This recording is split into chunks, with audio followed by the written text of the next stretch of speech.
not able to join us today. But I'm delighted that we have Heinz Fassmann, who's the Vice Rector of Human Resource Development and International Relations at the University of Vienna. Heinz is a researcher in issues of migration, and he's also acts as an advisor to the Austrian government. So it's very, very appropriate that he starts our conference. So yes, thank you, Heinz. Thank you very much. Welcome, ladies and gentlemen, to the conference VisionaryFantasy, Creating Open Spaces for Science Communication and Social Inclusion. Caroline Eber told me that around 230 participants from 36 countries and 5 continents came to Vienna and to this conference.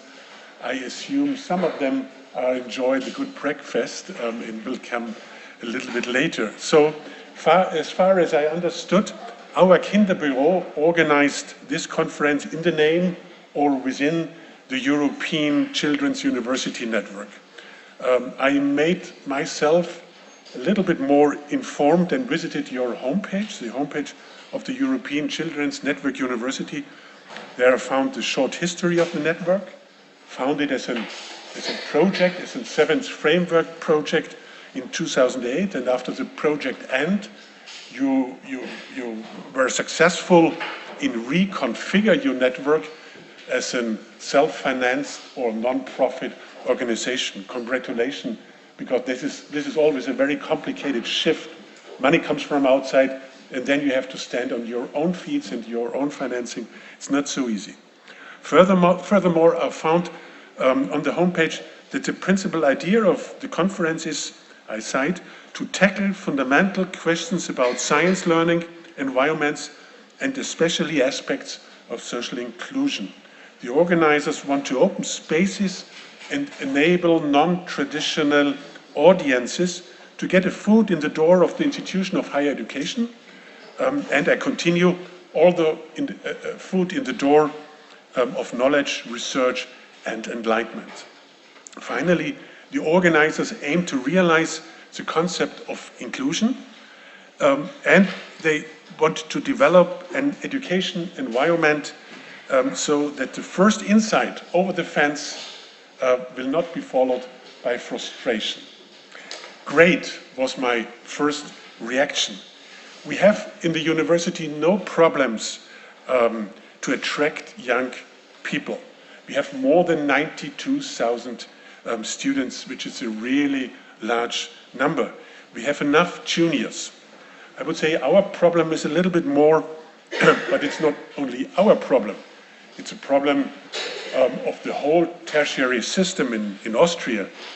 And not only in Austria, it's the same in Germany and other countries, is the selectivity of the social background of the new enrolled students.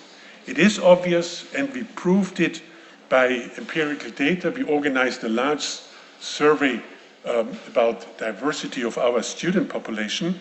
It is obvious that around 2/3 of the stock of students are typically middle class or upper middle class people. The parents are academics or show at least Matura and Abitur as the highest education.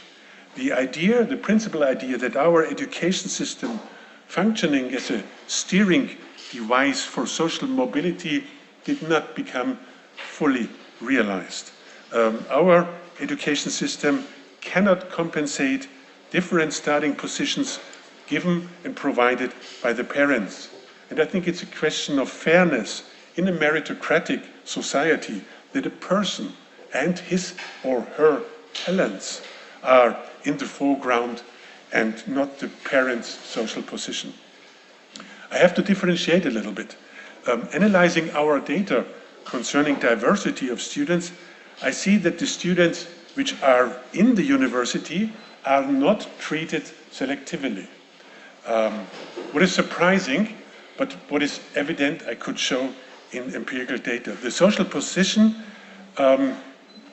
given by the parents' social position is relevant for the question, is not relevant for the question if the students are studying slow or fast, if they enrolled a bachelor student, a bachelor program, or a master program, or a PhD program, but the social position What do you have to do?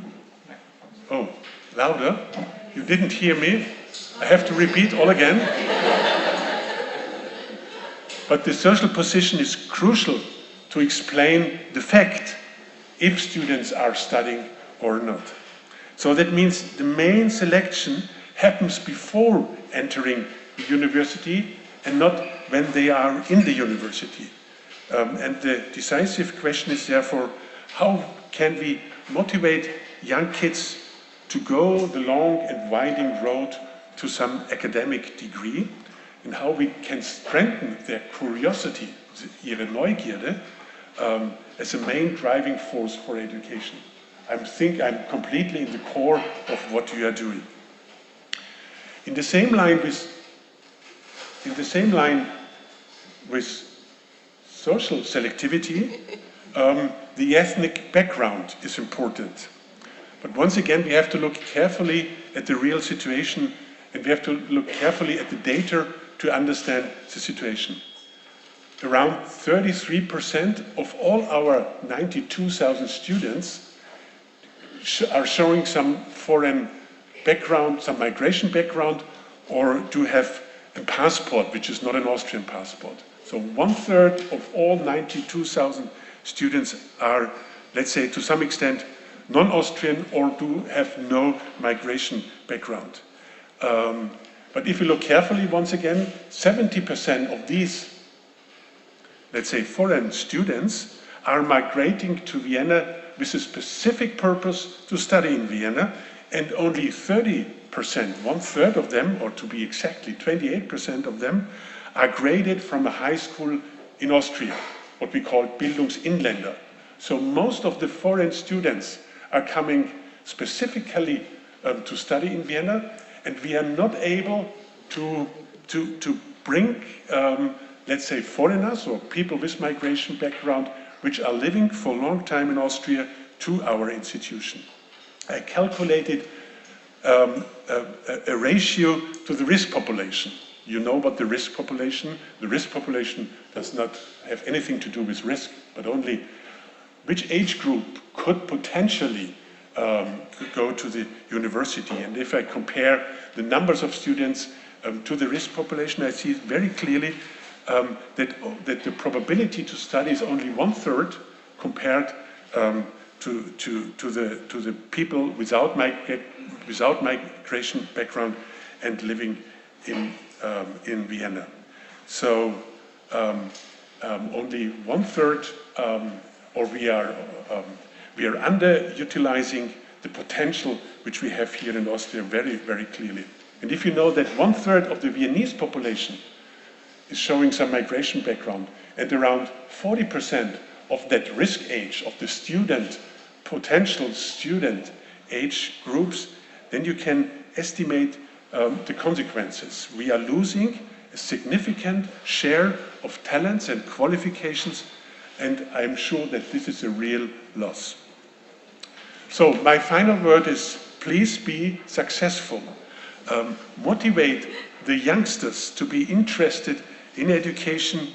Go to the places where they are living. Don't wait that they are coming to our institution. Go to them and develop new concepts of inclusion and let the learning environment be very productive. My best wishes to this conference, not only as a personal wish or as a wish of a functionary of that university, but also a wish from a societal perspective. So good luck, and if you need some official word, I could say, I declare this conference for open. Thank you very much.